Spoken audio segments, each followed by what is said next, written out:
खबरों में बने रहने के लिए बेल आइकन दबाएं और फर्स्ट इंडिया न्यूज को सब्सक्राइब कीजिए।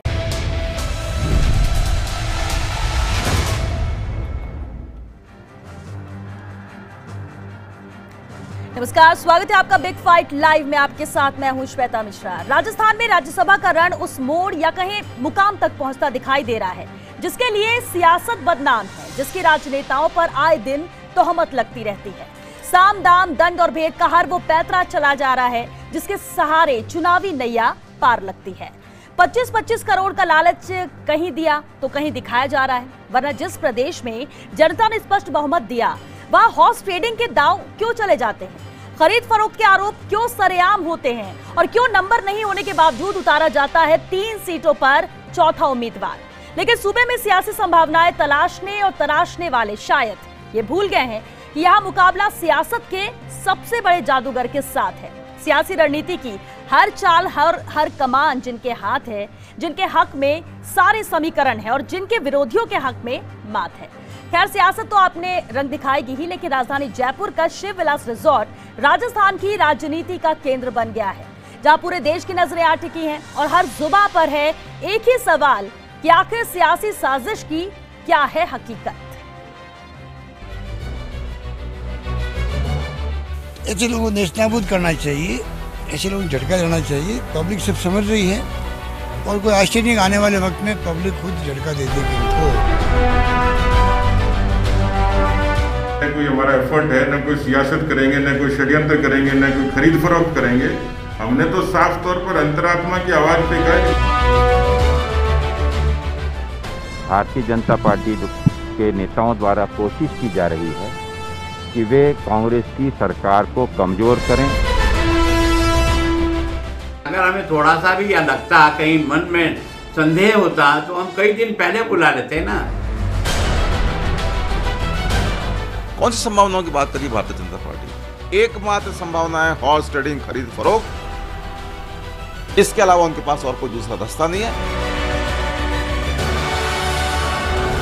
2014 में बड़े सिद्धांतों की, नैतिकता की बात कर रहे थे, स्वस्थ राजनीति की बात कर रहे थे और उसके बिल्कुल विपरीत हो रहा है। सत्ता में बैठे लोग किलाबंदी करें अपने खुद की, इससे बड़ी दुर्भाग्यपूर्ण बात क्या हो सकती है?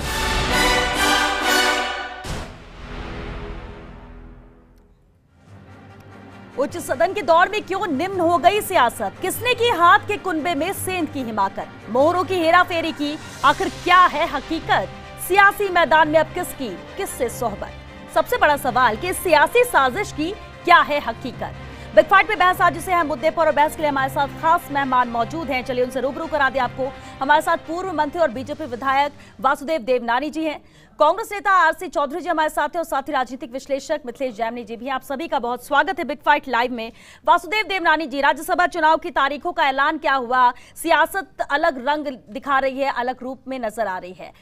सवाल सबसे पहले आपसे यही कि आखिर चौथा कैंडिडेट बीजेपी ने राज्यसभा में क्यों उतारा जबकि नंबर्स उनके पास है नहीं?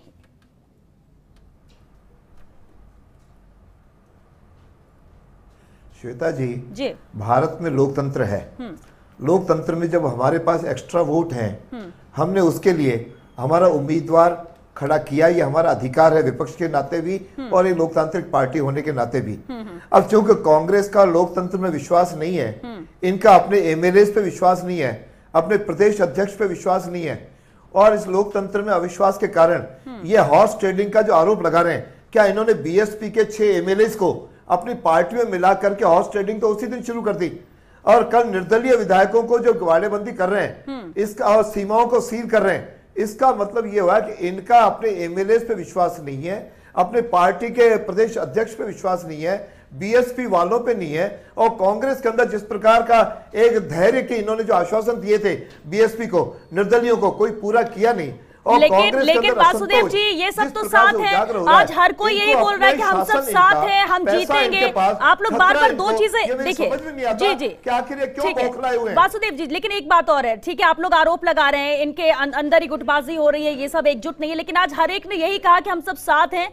बीजेपी ने कोशिश की कुछ एमएलए को खरीदने की, 10 करोड़ एडवांस लेने की, 25 करोड़ में की बात यहाँ पर आ रही है सामने। कैसे कोई आरोप ऐसे लगा देगा बेबुनियाद? अरे झूठे आरोप, ये अनर्गल आरोप लगा करके, झूठे आरोप लगा करके अशोक जी ये झूठे आरोप लगा करके अशोक गहलोत जो है ना केंद्र के नेतृत्व में अपने नंबर बढ़ाना चाह रहे हैं और सचिन पायलट को डाउन करना चाह रहे हैं। कोई नहीं है, दोनों साथ है, ये तो सीमा दोनों साथ है। आप लोग देखिए, ये शुरुआती दौर से जरूर हुआ, लेकिन अब ये भी तो कह सकते हैं कि जो पहले दिन चीजें थी वो आज भी वैसी कायम रहे, ये जरूरी तो नहीं है। वासुदेव जी, चलिए आपका रुख करेंगे, लेकिन क्योंकि पूरी सियासत शिव विलास रिजॉर्ट में हो रही है, वहां से एक अपडेट भी ले लेते हैं। ब्यूरो चीफ योगेश शर्मा जी हमारे साथ जुड़े हुए हैं। योगेश जी, पूरी सियासत और सबकी जो नजरें हैं वो शिवविलास रिजॉर्ट पर ही हैं, क्या अपडेट वहां से निकल कर आ रहा है, क्योंकि विधायक दल की बैठक भी होने जा रही है?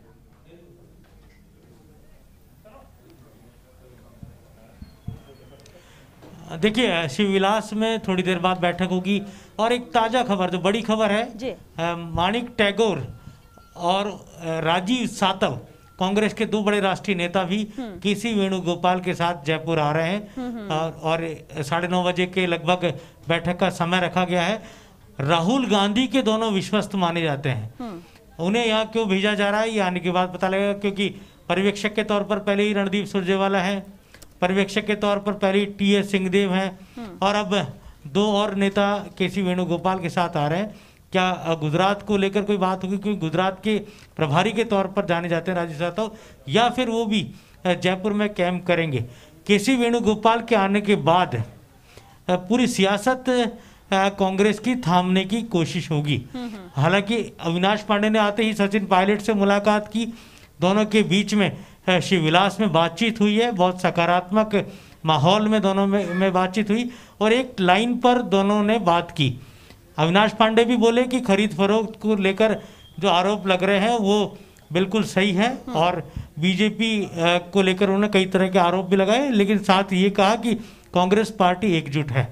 यही बात सचिन पायलट ने कही, दौसा में भी कही और आज जयपुर में भी कही कि पार्टी एकजुट है। और अभी सचिन पायलट बाहर निकले, विश्वेंद्र सिंह उनके साथ थे। तमाम जो अंदरूनी तौर पर जो कांग्रेस पार्टी का गणित है वो यही है कि कांग्रेस पार्टी को एकजुट रहे और जो 13 निर्दलियों का साथ है, और इसके साथ ही उन्हें ये अंदाजा है कि बीटीपी हमारे साथ आएगी, उनके 2 वोट हैं, सीपीएम आएगी, उनके 2 वोट हैं, आरएलडी का 1 वोट, वो सुभाष गर्ग साथ ही है, मंत्री हैं। तो ये तमाम जो वोट हैं उनको मिलाकर 125 तक का आंकड़ा बैठता है। अब किस तरह से ये तमाम जो वोट एक साथ रहे, नीरज डांगी को भी पूरे वोट मिले, ये कोशिश कांग्रेस की बिल्कुल, और इसलिए सब एकजुट होगी। योगी जी, आपके पास जो बात की जा रही है जी, ये बात अलग है, कई ऐसे विधायक है जी। योगी जी, बिल्कुल आपके पास लौटेंगे, हम आरसी चौधरी जी का रुख कर लेते हैं। आरसी चौधरी जी, अपडेट तो अभी बताया यहाँ पर योगेश जी ने, लेकिन इससे पहले हम वासुदेव देवनानी को सुन रहे थे। उनका कहना यही है कि आप लोग एकजुट नहीं है और ये अनर्गल आरोप लगाए जा रहे हैं। लोकतंत्र में सबको अधिकार है, इसलिए उन्होंने कैंडिडेट खड़ा कर दिया। श्वेता जी, इस देश का सबसे बड़ा दुर्भाग्य है, इस देश के अंदर जब 30 जनवरी को कोरोना का वायरस डिटेक्ट होता है, लेकिन देश के प्रधानमंत्री और अमित शाह देश में कोरोना की चेन को तोड़ने के बजाय विधायकों की चेन तोड़ने का काम करते हैं। लोकतंत्र में जो 3 राज्य, जो राजस्थान, मध्य प्रदेश और छत्तीसगढ़ में जब करारी 6 भारतीय जनता पार्टी को मिली, तब ये दोनों नेता बेचैन हो गए। भारतीय जनता पार्टी के तमाम चुने हुए और जनप्रतिनिधि मूक दर्शक के तौर पर बने हुए बैठे हैं। 2 व्यक्ति तय करते हैं और वो जमुरे की तरह नाचते हैं। आज देश का दुर्भाग्य है कि लोकतंत्र के अंदर किस प्रकार से उस लोकतंत्र की धज्जियां उड़ाई जाती है। महाराष्ट्र के अंदर आपने देखा, भारतीय जनता पार्टी के जो मुख्यमंत्री थे वो मुख्यमंत्री देवेंद्र फडणवीस क्या कहते हैं, जैसे ही भारतीय जनता पार्टी की सरकार बनेगी, ये अजीत पवार है वो जेल के अंदर चक्की पीसिंग, और वही अजीत पवार के साथ में सरकार बना के आधी रात को राजभवन खुलता है, सरकार बनाते हैं और आधी रात को सचिवालय में जाते हैं और जो भ्रष्टाचार उनका डिस्पोजल करते हैं। इसलिए भारतीय जनता पार्टी को लोकतंत्र में कोई विश्वास नहीं रहा। लेकिन वो बार-बार एक चीज बोल रहे हैं, आज ये चाहते हैं कि 2 व्यक्ति जैसे देश के संविधान को तोड़ सके, चाहे देश के जब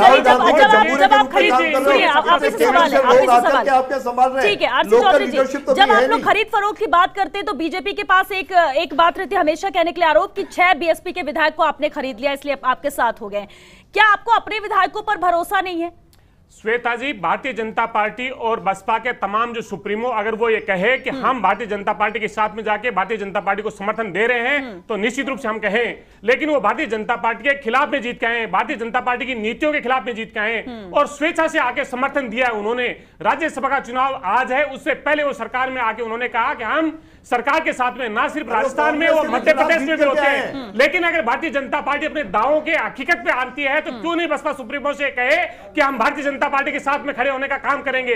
लेकिन भारतीय जनता पार्टी जानती है कि इनके पास में एक डंडा है और दूसरा है नोट का काम। अब ये अगर कोई विधायक स्वेच्छा से नोट लेके इनके समर्थन में आ जाए, अन्यथा हम उसको पास में ईडी है, सीबीआई है, इनकम टैक्स है, इसके डंडे के द्वारा जेल के अंदर भेजेंगे।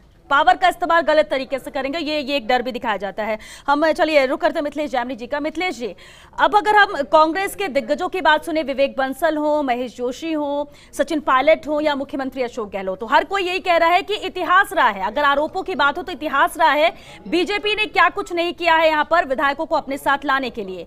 इस बीच मध्य प्रदेश की हम बात करें, जहां पर सरकार अभी कांग्रेस की गिरी है और बीजेपी की सरकार आई है। सोमवार की बात करें, वहां पर शिवराज सिंह चौहान ने विधायकों के साथ मीटिंग कर रहे थे उपचुनाव को लेकर, और उन्होंने एक बात कही और वो ऑडियो वायरल हो गया। ऑडियो वायरल हुआ जिसमें वो कह रहे हैं कि केंद्र से उन्हें बोला गया सरकार गिरानी है और सरकार गिरा दी गई, जो कि बिना ज्योतिरादित्य सिंधिया के पॉसिबल नहीं होता। अब ये सब आने के बाद भी बीजेपी ये कहे कि हम नीतियों में चलते हैं, हमारा खरीद फरोख्त से कुछ लेना देना नहीं है, आरोप बस लगाए जाते हैं, तो इसे कैसे देखेंगे? देखिए श्वेता जी, इसमें जो मैं समझ के निकल के आ रहा है कि अशोक गहलोत जी का एक बयान था कि राजस्थान के लाल बिकते नहीं हैं। जब खुद मुख्यमंत्री कह रहे हैं कि राजस्थान के लाल बिकते नहीं हैं, आज दौसा में सचिन पायलट जी कह रहे हैं कि हम जितनी उम्मीदों से ज़्यादा वोट मिलेंगे, पूरा संख्या बल का गणित इनके पास है, तो हॉर्स ट्रेडिंग की बात कहाँ से आई, कैसे आई? वायरल शिवराज जी का वीडियो हुआ, उसके बाद आई। लेकिन इंपॉर्टेंट चीज़ जो निकल के आ रही वो ये है कि एमपी में जो शिवराज सिंह चौहान जो मंजे हुए पॉलिटिशियन है, उनको कमान सौंपी। तो राजस्थान में अगर बीजेपी को कुछ ऐसा करना होता तो दोनों सियासी के जो केंद्र हैं बीजेपी के, अमित शाह जी और पीएम मोदी साहब, वो वसुंधरा जी को बुलाते। वसुंधरा जी आज धौलपुर में है। तो इससे लगता है कि एक कोई प्रोपोगेंडा है या क्या एजेंडा है, ये कुछ लग के नहीं आ रहा। जो छन छन के बातें आ रही है कि या तो राजस्थान को नया गृह मंत्री मिलेगा या ये राज्यसभा चुनाव के बाद नया पीसीसी चीफ मिलेगा। ये कांग्रेस की अंदरूनी बात है। आज दिन में एक चैनल ने खबर चला दी कि आरएलपी के 2 विधायक टूट के आ रहे, तो उनके जो सुप्रीमो हनुमान बेनीवाल, उन्होंने कहा कि वो अपने विधायक तोड़ नहीं पा रहे, मेडिकल प्रोटोकॉल रोक नहीं पा रहे, हमारे को क्या करेंगे, हम बसपा नहीं, हम रालोपा हैं। तो ये जो चीजें निकल के आ रही है, इनसे निकल के आज सचिन पायलट का दौसा में एक बहुत बड़ा बयान था कि मैं अपने पिता के बताए हुए रास्ते पर चलना चाहता हूं। और इसके साथ साथ उन्होंने एक बड़ी बात कही कि मैं यहाँ चुनाव हुए, जब मैं विपक्ष में था तब मैंने चुनाव आरएलपी के प्रवक्ता भी रहे हैं। क्या आपको लगता है कि आरएलपी पार्टी टूट रही है? क्या आपको शंका है कि आपके 2 विधायक टूट रहे हैं? नहीं, आप ये बताइए, क्या आपकी पार्टी संगठित है? ये बता दीजिए। नहीं, आप बता दीजिए, आप आरएलपी के प्रवक्ता हैं, आप बताइए आरएलपी भारतीय जनता पार्टी के साथ में खड़ी है या फिर वो टूट के जाएगी? ये बताइए, आप ही बता दीजिए। देखिए, आप आरएलपी के प्रवक्ता रहे ना, बता दीजिए। और आप ये बताइए क्यों कहा शिवराज सिंह चौहान ने, क्यों कहा कि मुझे राष्ट्रीय नेतृत्व के इशारे पे पार्टी गिराएगी? अगर वो राष्ट्रीय नेतृत्व के कहने पे सरकार गिरा सकते हैं, तो यहाँ राजस्थान में श्रेय कौन बांधेगा? ये तो समझ में आएगा। चलिए आपके पास लौटेंगे। योगेश जी का रुख करते हैं, योगेश जी का रुख करते हैं। योगेश जी, अब राज्यसभा कि ये 3 सीटें बेहद अहम है। 4 कैंडिडेट उतारने के बाद ही पूरे समीकरण यहाँ पर अलग होगा और उसके बाद ये सब देखना पड़ रहा है, जो कि हम कल से अब तक में अपने दर्शकों तक भी पहुंचा रहे हैं। क्या इनको पता है कि इनके पास फिगर्स नहीं है, नंबर्स नहीं है, इसके बावजूद भी ये कैंडिडेट खड़ा करते हैं? फिर लोकतंत्र की दुहाई दी जा रही है कि लोकतंत्र है, हम खड़ा कर सकते हैं, लेकिन जब तक आप कोई पहले से तैयारी नहीं करेंगे, आपके कैंडिडेट को हराने के लिए तो कोई खड़ा करेगा नहीं, तर्क भले कुछ भी दिए जाए। दूसरी तरफ अगर कांग्रेस की बात करें तो वो बार बार एक आरोप लगा रहे हैं कि आपको अपने ही विधायकों पर, चाहे बीएसपी के शामिल हो चाहे निर्दलीय हो, आंकड़े तो आप 125 के बता रहे हैं, लेकिन भरोसा आपको खुद उन पर नहीं है, इसलिए सबको एक कर बैठे हुए हैं।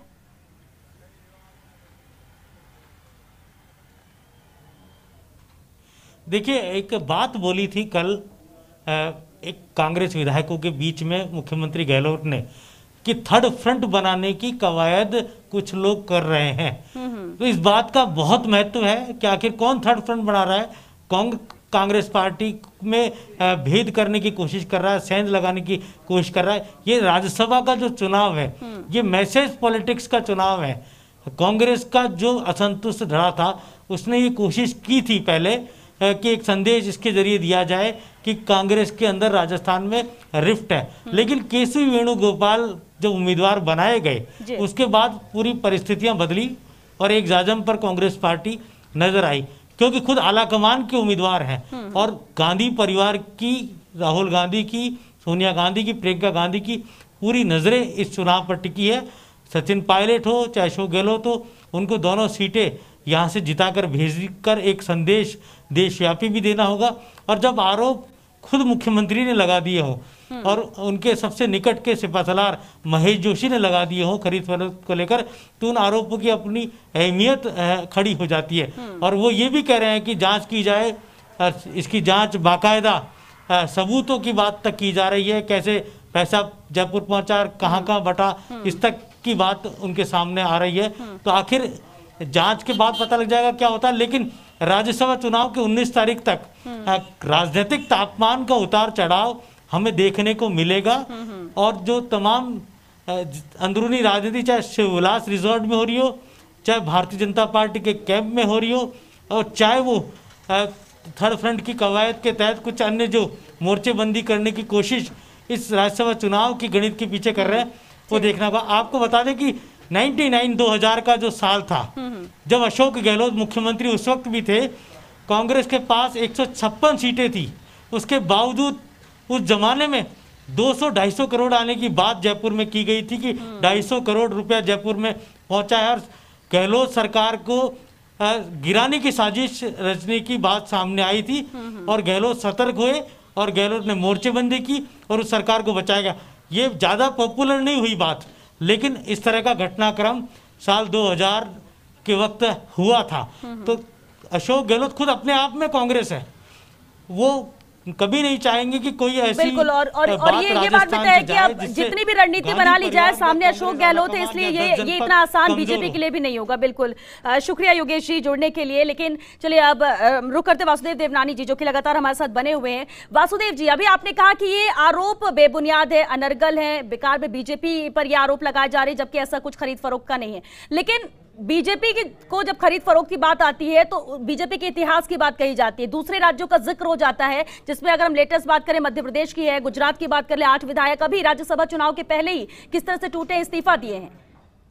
और अगर दूसरी तरफ शिवराज सिंह चौहान के उस ऑडियो जो वायरल हो रहा है उसकी बात कर ले, कैसे सफाई देंगे कि बीजेपी के लिए सिर्फ नीतियां हैं, इन सबसे कोई मतलब नहीं। जी श्वेता जी, कांग्रेस के जी श्वेता जी, कांग्रेस इस समय नेतृत्व विहीन हो चुकी है। राहुल गांधी और इन पे सोनिया गांधी किसी का विश्वास रहा नहीं है और कांग्रेस ही जो है अपने ज्योतिराव सिंधिया जो राहुल गांधी के खास थे उनका इन्होंने अपमान किया और वो खुद आज कोई भी विधायक किसी भी पैसे की लालच में अपने विधायक के पद से कभी इस्तीफा दे सकता है क्या? इतने लोगों ने इस्तीफा दिया, इसका मतलब कांग्रेस के अंदर किसी का सम्मान नहीं है। ये लोग अंदर अपने आप को बहुत जो है इस तरह से पा रहे हैं कि अंदर अभी अंतरात्मा की आवाज इनकी जग जाए। और जब आपके बड़े मुख्यमंत्री ने कहा कि मैंने केंद्र के नेतृत्व के कहने के कारण सरकार गिराई, इसलिए शिवराज जी के बयान का प्रतिक्रिया दीजिए। शिवराज जी ने क्यों कहा था? शिवराज जी को अमित शाह जी ने कहा या मोदी जी ने कहा? वासुदेव जी इतना इतिहास में जाने की जरूरत नहीं सर, बहुत लिमिटेड वक्त है, तो कांग्रेस का पर्याय रहा है। ठीक है, आप पुरानी बातें कर रहे हैं, लेकिन हम तो हाल की बातें कर रहे हैं, हम गुजरात या मध्य प्रदेश की बात कर रहे हैं। बीजेपी का बताइए, राजस्थान में ये चीजें क्यों आई? राजस्थान में ये चीजें क्यों आई? शिवराज चौहान जी के अंदर की बात बताइए। आप तो आरोप लगा करके आप तो शिवराज चौहान जी की बात बताइए डाउन करने के लिए। ठीक है वासुदेव जी चलिए ठीक है मान लेते हैं आपकी बात। आप बीजेपी जो कह रही है, आप जो कह रहे हैं, चलिए वासुदेव जी आप एक मिनट आरसी जी आपकी बात चलिए मान भी लेते हैं। तो शिवराज सिंह चौहान का मध्य प्रदेश के मुख्यमंत्री का ऑडियो वायरल होता है, उस पर क्या कहेंगे आप? वो तो सबके सामने वो साफ बोल रहे हैं कि केंद्र ने कहा सरकार गिराने के लिए और बिना ज्योतिरादित्य के संभव नहीं होता, इसलिए वो उनके साथ गए। ये सब कैसे? जानबूझ करके इन्होंने झूठा वायरल किया है। ये कांग्रेस की सोची समझी चाल है। ये भी वायरल कर दिया, ये भी वायरल कर दिया। आपकी बात वायरल कर दी, आपकी बात वायरल कर दी, आपकी बात वायरल कर दी, इसलिए आप बातें बंद कर देना, आपकी बात वायरल ना हो जाए।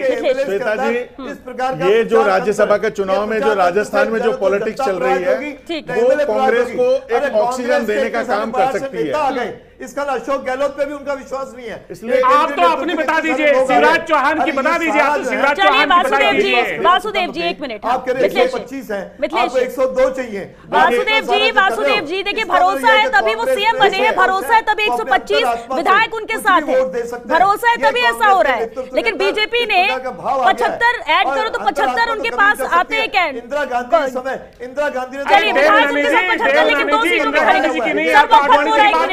इसमें जो सबसे अहम बात है वो निकल के आ रही है कि ये जो राज्यसभा के चुनाव है उसके बाद कांग्रेस का एक नया स्वरूप कांग्रेस देश में लॉन्च करना जा रही है। उसमें ये दिखाना चाह रहे हैं कि बीजेपी वाकई हॉर्स ट्रेडिंग करती है और कांग्रेस सिद्धांतों की राजनीति कर रही है। वासुदेव जी एक मिनट सर, सुन भी लीजिए। कांग्रेस के साथ वो सभी जो दल जो निर्दलीय है या बीटीपी है या माकपा है, इसके अलावा भी अगर वो कोई तोड़ पाते हैं तो पूरे देश में कांग्रेस इस राज्यसभा चुनाव के जरिए एक मजबूत संदेश देना चाहती है कि कांग्रेस आज मजबूत है और अशोक गहलोत इस काम में माहिर है। ये जादू अशोक गहलोत कर सकते हैं, इसीलिए कांग्रेस आला कमान ने सोच समझकर अशोक गहलोत पर यह दांव खेला है। अच्छा, कि पूरे देश में एक मिनट मिथिलेश, क्योंकि वक्त खत्म हो रहा है, बस एक लाइन में एक जवाब जरूर चाहेंगे।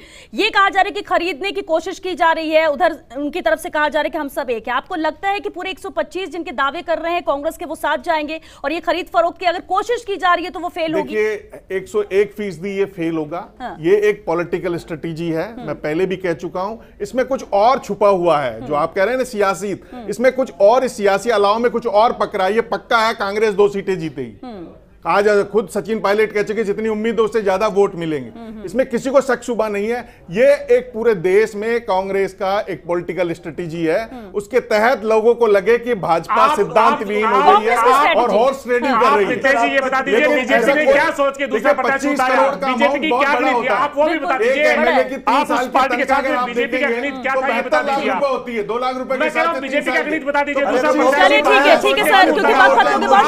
बहुत शुक्रिया आप सभी का इस चर्चा में शामिल होने के लिए। लेकिन ये तो तय है, सियासी साजिश है, ये कुछ तो हो रहा है, कुछ बहुत बड़ा पक रहा है, लेकिन पक क्या रहा है? आरोप भले एक दूसरे पर लगाए जाए यहाँ पर, लेकिन जब मुख्यमंत्री, प्रदेश के मुखिया ये बात कहने लगे कि 25 करोड़ का ऑफर दिया गया है, 10 करोड़ एडवांस में देने की बात की जाए तो कहीं तो कुछ हुआ है। अब ये कहा जाए कि पूरी तरह से पाक साफ है तो फिर हमारे पास दूसरे राज्यों का भी उदाहरण आ जाता है। लेकिन 3 सीट हैं, 4 कैंडिडेट हैं, चौथे कैंडिडेट को किस मंशा से उतारा गया है? और अगर कांग्रेस की हम बात कर ले, 2 कैंडिडेट उनके हैं, जीत को लेकर वो आश्वस्त है, एकजुट सभी विधायक हैं, तो फिर इसकी जरूरत क्यों पड़ी कि सब एक साथ हो? लेकिन एक बात जरूर है, भले ही बीजेपी बार बार कह रही हो कि ये अंदर ही गतिरोध बना हुआ है, तोड़फोड़ चल रहा है, तो वो कम से कम अभी नजर नहीं आता, क्योंकि जिस तरह से एक के बाद एक बयान आए हैं कांग्रेस की तरफ से, हर कोई सिर्फ एक बात कहता जरूर नजर आया, हम सब साथ हैं, एकजुट हैं, 125 विधायक एक साथ हैं, इस इलेक्शन में 2 सीट जीतकर हम आ रहे हैं, ये तय है। हालांकि देखते हैं, इंतजार 19 जून का। चलिए 6 बिग फाइट लाइव में आज के लिए बस इतना ही। नमस्कार।